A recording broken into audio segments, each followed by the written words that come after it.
Okay, Teddy, who do you have as your winner of the week? I had to go with Shaq. I love Shaq. He's so fun. He's such a good personality. I guess he was just moseying around city of Atlanta and came across a jewelry store, and here's a guy up at the register about to pay for an engagement ring for his soon-to-be wife, I guess. And Shaq's like, "Huh, I'll pay for that." Just flops down the American Express black card, pays for it, goes on about the rest of his day. Isn't that awesome? The video is fantastic. And if you haven't seen it, I highly suggest going and watching it. I have met Shaq once, and it was in the tunnel at a Thunder game. He was there working, doing something. And I talked to him for, I don't know, a minute or two. And he was so damn nice. I was shocked. I was like, I didn't, I mean, obviously he had I was no one to him, and he just sat there and talked to me, asked me how I was doing, asked me all these questions. I was like, this guy is fantastic. He seems like a genuinely nice dude, cool dude to I, hang out with, I bet.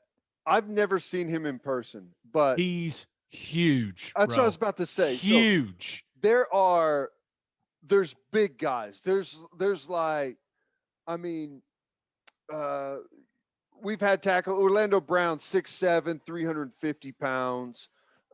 We've had big guys here. I've seen big NBA players, right? Ben Wallace was at Detroit whenever I was there. Hung around him some. He was a huge dude. But then there's Shaq, who is like a head taller than all of these guys and wider, and it's just he's a different type of huge. There's no one else on the planet like it. It's insane. I met Yao Ming at a Rockets game. That may be the only other guy that's as They big were like, they honored him. He or was bigger, sitting I like guess. a couple seats away from us. My wife's best friend lives in Houston, and they've got Rockets tickets. And I've got this picture with my wife, her friend Lauren, and Yao Ming, who doesn't look very thrilled to take the picture, but it is unbelievable how small they look next to him. And my wife's pretty tall. It was, I mean, he's so big, but Shaq, just the same way, you're just like, oh my Do you God, feel this like man you're? is I mean, huge. you're a what? Are you 6'4"? 6'4", about Six? 245, I and bet. felt tiny. Did you feel like you were staring him like right in the chest? Basically, yeah. No, there was a slight head tilt, like to talk. It was one of those where you're like, damn, this is what short people feel like. Holy shit. God, that's awesome. That's awesome. But yeah, but that Shaq thing, that was cool, man. I love when super rich people do stuff like that. That's awesome. That'd Good be for cool. Just him. be able to walk around and be like, "Oh, I'll get that for you. Hey, new car? Yeah, no problem." That's one where, Awesome. you or I do something like that and we're like, "Oh my gosh, what have we done? Call the I'm done. call the credit card, Oh call the my credit card god. company, say that someone stole our card." Help. Okay, who do you have as your loser of the week? Oh man, I had to go with this as soon as I saw this story reported. Breaking news, essentially this afternoon.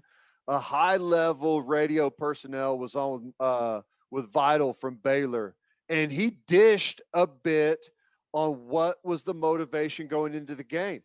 Gabe Ikard reports that Gonzaga had some champagne that they were shipping in to celebrate the national championship before the game was even played. That's crazy. Yes, that tweet Which did get some kudos to traction. you, It by got the some way. traction, and I double checked with Mark because we've had Mark Vital on our Big 12 show a lot, like we've several times, and him and I have developed a rapport. And I was like, "Wait, you're telling me they did that?" And he was like, "Yes, I'm telling you." So what he said happened was that Baylor found out some of the Baylor players found out the guys from Gonzaga had ordered, he said, 6 cases of Woo. champagne before the game, right? Prior to the game. So he said that they felt disrespected by that, and that Gonzaga was acting like they had already won something, and that the talk amongst the Baylor team was that they wanted to beat their ass for 40 minutes. And holy shit, did they ever. I mean, you look at that game, Ted, they were dominant. I mean, the final score honestly was closer than the actual game was, in my opinion. They just looked like they were moving at a different speed than Gonzaga, and now it made a little more sense after Mark Vidal told us that story on my Sirius XM show. I was like, oh, so you guys were obviously motivated because it's the national championship game, but you were motivated and pissed off at the other team. Got it. It's amazing. And I'm guessing it was the equipment guys. The equipment guys know everything around a football team, a basketball team. They've got all the dirty little details. And I'm sure whenever they were getting the locker room ready or something, they saw the other equipment guys carrying in champagne or some, I don't know. That's my theory as to how it probably went down. But I think that's awesome. The other thing, I've got Gonzaga as the loser. I want to amend or possibly amend my winner as Scott Drew if he just developed this out of nowhere, Which is possible. I I was gonna ask Vital, but I was like, you know what? He Did just you gave ever us a see great. the champagne? I This is how you know I'm getting experienced in radio, Teddy.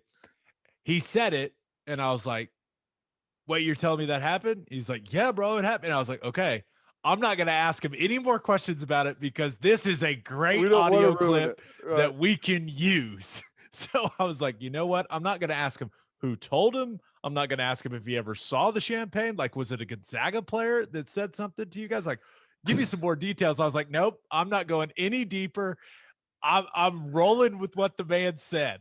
Can you imagine if Scott Drew like made this up to get the players fired up? Like they're already celebrating, they already got champagne over there waiting, and they go out there, they're pissed, and they're talking all of this trash because he said that they were talking like every TV timeout, everything that they were all over him. He said Baylor, they like were even using it as like motivation during their huddles, like during timeouts. Like Right? they were not pleased about the whole champagne Can situation. you imagine like if it was all like a story that was cooked up just to get the Baylor guys fired up, and out there on the floor, the Gonzaga guys are like, "Did you order champagne? What the hell are they No, talking no, about?" but that's why the Gonzaga guys couldn't get anything going offensively.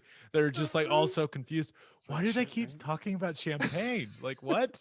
What Is is that like a news like some type of term that I don't know? It must be a South thing, a Texas thing.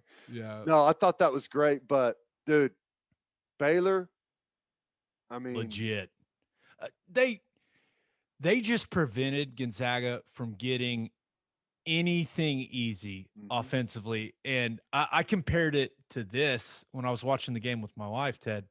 I turned to her and I was like, do you notice how Gonzaga's they're never getting downhill? mhm, When Billy Donovan was the Thunder coach, he always talked about getting downhill, playing with force, right? And it was like everything was going sideways for Gonzaga. They just couldn't get downhill at all because Baylor was just physically stronger than mhm. them and very pissed off, apparently. But it reminded me of a team trying to run zone schemes and not being able to dent the line of scrimmage at all. Yeah, It all just washes sideways. It goes for a gain of a half yard and the running back runs out of bounds. That's yeah. what it felt like. They could never get anything forceful going offensively. It just kept getting strung out. And then Baylor shot the ball really well, but it's not a surprise. They're the best 3-point shooting team in the country. Yeah, they And got like 5 guys that shoot 45%. Shocker. No, but I agree. I saw someone, I don't remember who it was, but they said that, because there was all this talk about, well, maybe Gonzaga wasn't as good as we thought, which is so stupid. I hate that. There has to they're be an great. No one was beating Baylor right. on Monday night. They were Someone said that Gonzaga isn't choking; they're getting choked. that like Baylor, it was their night.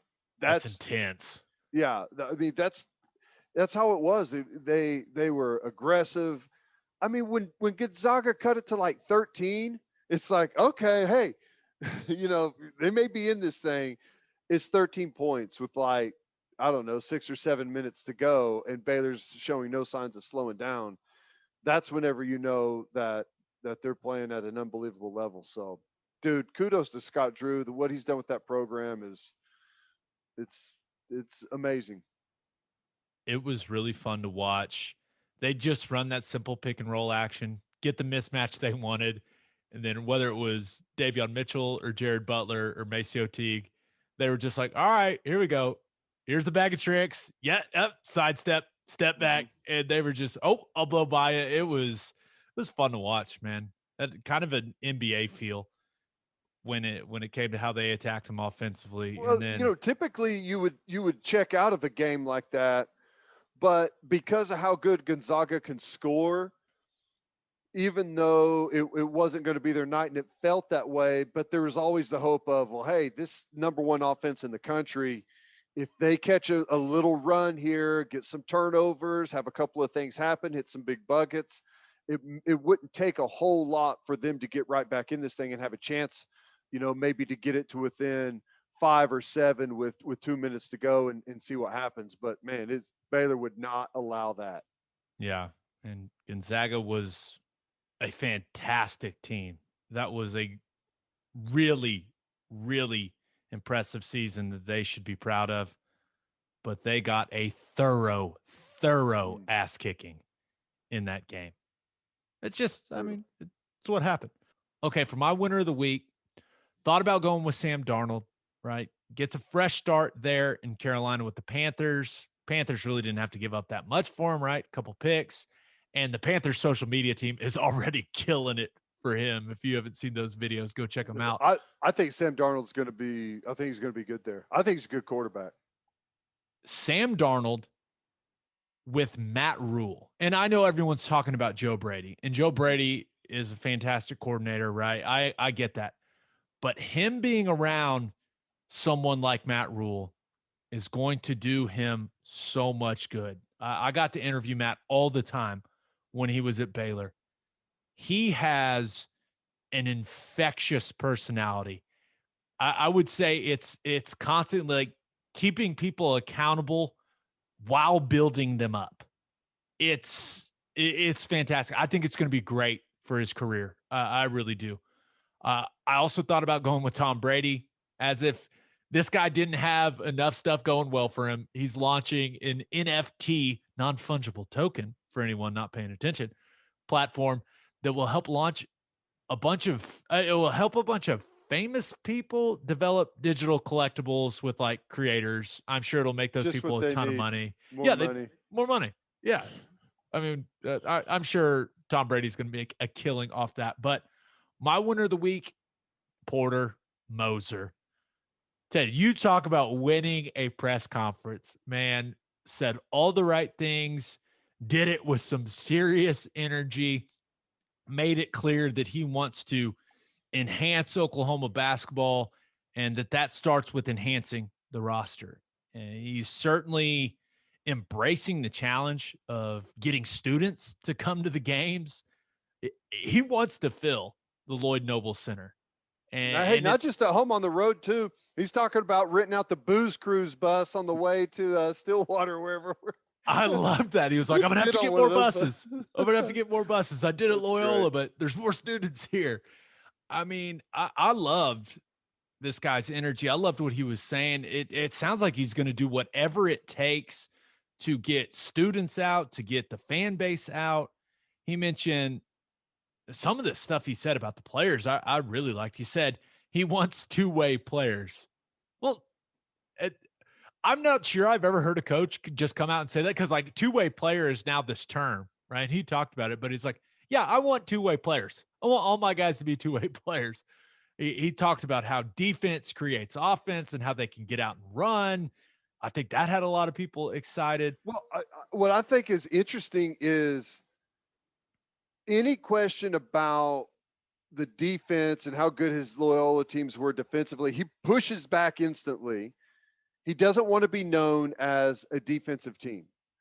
That doesn't mean that he's not going to teach defense and emphasize defense, but he knows that recruiting is difficult for a team that is known as just a defensive team, right? Because guys want to go score the basketball. That's what they want to do. So he always pushes back on that instantly. And I think it's smart. He doesn't want his teams branded as defensive teams. Right. I totally get what he's saying. That's what he's saying. Two-way players. That's what Kawhi Leonard, LeBron James. These are two-way players. That's what he wants. So Yeah. I love it. I didn't hear much of anything that I wasn't excited about. I mean, he mentioned one thing I love that he said. He mentioned that he's going to hold his players accountable. He was like, "Hey, I know people talk about this generation of kids in a certain way. He's like, you can coach them hard, you can hold them accountable, but also," he said, "I got to establish trust with them. I got to make sure that they know I love them." And I was like, "Oh my gosh, this guy's amazing. He's going to tell them he loves them. He's going to earn their trust, and he's going to hold them accountable." Bring the hammer. Yeah, hell yeah, brother. But it was impressive. I'm not sure a press conference can go any better than that one did. And also, and this may ruin him for some people, because once you see it, you can't unsee it. He's got a little bit of a Josh Brolin, like Thanos look in the Yeah, face. he does. Yeah, I heard that's someone there. say that he looks like Brent Venables.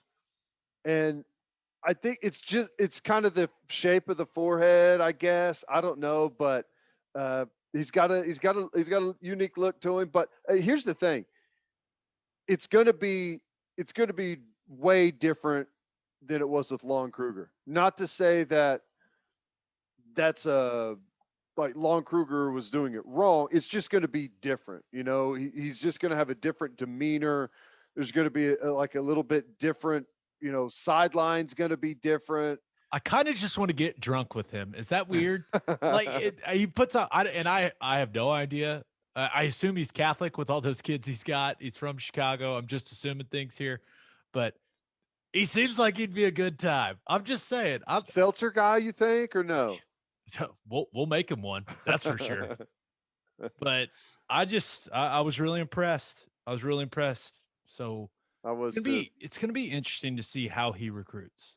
He's got a quick battle here to set this roster up. Got a bunch of guys transferring out. He's gonna have to.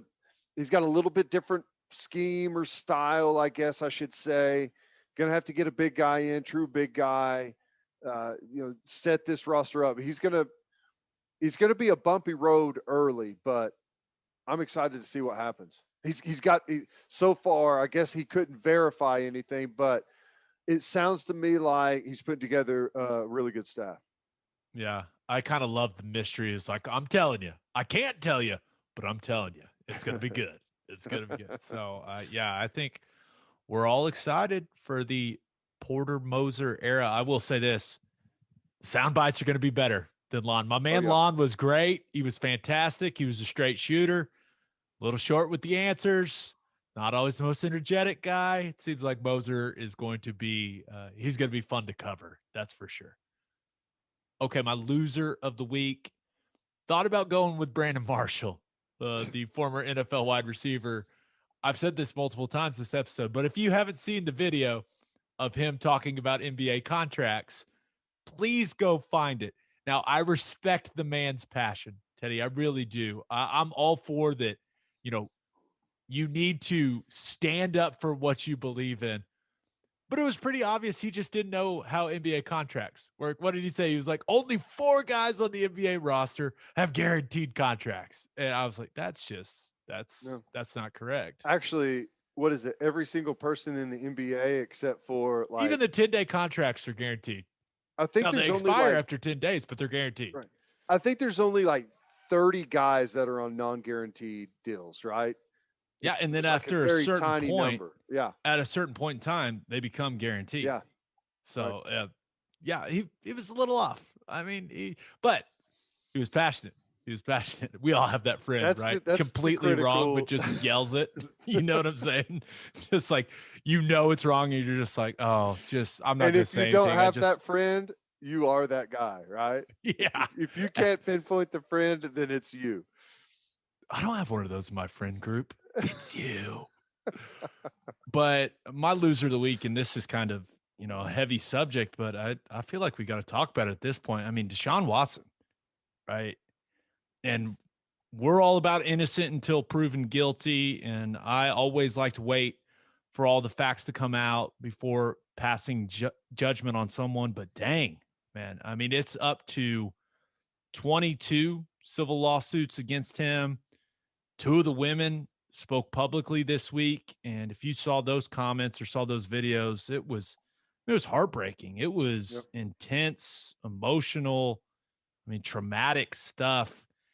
And the NFL has now launched an investigation to go along with the Houston Police Department's investigation. Nike suspended their endorsement deal with Deshaun Watson. Beats by Dre has reportedly ended its sponsorship with him. I mean, this is a guy that had a squeaky clean reputation, doing great stuff there in the community in Houston. But Ted, man, companies appear to not be giving him the benefit of the doubt anymore. And this thing is getting, I mean, it's getting to a really weird level. It's just getting really weird to see an athlete that famous, of his caliber. I mean, it was only a couple months ago where we're all defending him when he's trying to force his way out of Houston, right? And now I don't know if we'll ever be able to look at Deshaun Watson the same. That's just a reality of it, right? I don't know that if we're ever going to be able to look at Deshaun Watson not in an orange jumpsuit. Right. Honestly, Yeah. I mean, I mean, his he may not worries. play football again. No, yeah, 100%. His worries went from what team am I going to play for next year to where am I ever going to play again? And I got to tell you, I'm with you. Innocent till proven guilty. We've got to wait on all the facts. I don't know all the facts, but all I can tell you is what I see. This would be quite the conspiracy of a very large group of people with similar stories from a bunch of different places coming after a guy, and that's not impossible. But he had 18 women masseuses come to his defense. And I got to tell you, that did not make anything look any better. Who has 50 masseuses? All women. I can tell you right now that this is not about getting a sports massage. It's not. Okay. All the evidence is there. I can see right now that this was not about getting a sports massage and taking care of his body. We know what this is. Now, I can't say that he assaulted these women. I don't know, but I can tell you that there's something It's not nefarious. normal. It's No. not normal and like when you're in the NFL, at least this is how it was for a lot of the guys, especially the star players that I play with. Like they have their masseuse. Like Yeah. they're one or two Like the people. stars like travel their They masseuse. fly them. You're right. They fly them into town to massage them like before games, or we'll even fly them to the city where they're playing road games. Like 50 masseuses, like it makes no sense. And that's why this stuff keeps coming out. And I'm just like, oh my gosh, like what was this guy thinking? Like you had the world in the palm of your hand if you're Deshaun Watson. And you were the guy in the city of Houston. And Houston's got a lot of people, they got a lot of beautiful women. I just it's turned into this situation where, and this happens in life, but I'm just like, what was he think? Like how? Like why? And I I don't don't know. know, man, but it's starting to really add up, and it's weird. I don't know what else to say. It's weird. Once again, innocent until proven guilty. That's how this country works. But you're right, man. This is bizarre. Hey, what's his lawyer's name? It's like I think Busby's the one like going after him, right? Going after him. His guy, I think, at least used to be in Oklahoma City or Dallas. He's got a really good lawyer. Deshaun Watson does. Um, He needs it. so That yeah, lawyer's he does. Now, again, we can't say as to what happened in all of these cases. I have no idea. Don't know any of the evidence. All we know is the accusations. But I'll just tell you right now that the appearance of the thing, it does not look good for him. We'll see what the evidence says, though, man. You know, people can be talked into things if they feel like there's a big payday on the other end. You know, in his defense, a little bit, and not to say that that's what's going on, but you know, you kind of put yourself in this situation whenever, let's be honest, he was using this massage thing for hookups, is what it was, you know, mm, and it could come back to bite him in a big way. I mean, Nike, I guess they didn't drop him, but suspended it. Sounds like Beats by Dre dropped him. He's got a bunch of other sponsors.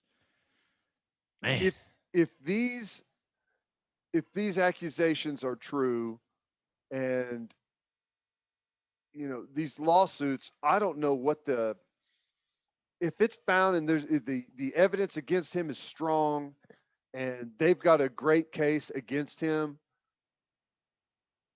22 lawsuits, man.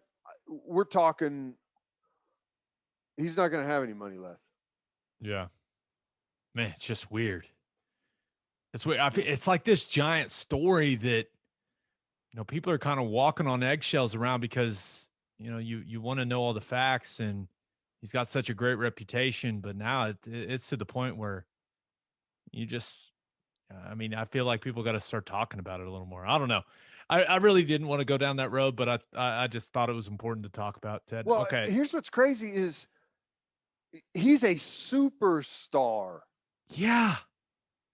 Superstar. That's why it's like, this is, I mean, You remember the Kobe thing? I was in college whenever the Kobe thing was happening.